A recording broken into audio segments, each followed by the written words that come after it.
Deus, visita cada lar, tira tudo o que não provém de ti, cerca nossa casa com teu poder, dê ordens aos teus anjos a nosso respeito. Pai, entregamos aqui nossos medos, aflições, nossas fraquezas, tudo que tem tirado nossa paz, colocamos nas tuas mãos.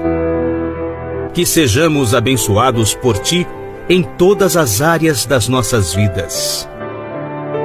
Senhor, agradecemos também pelo dia de hoje, pelo nosso trabalho, pelo nosso estudo, pelo nosso crescimento moral e intelectual. Peço perdão, Senhor, se em algum momento deste dia eu cheguei a falhar. Te amo, Deus, tua graça nunca falha.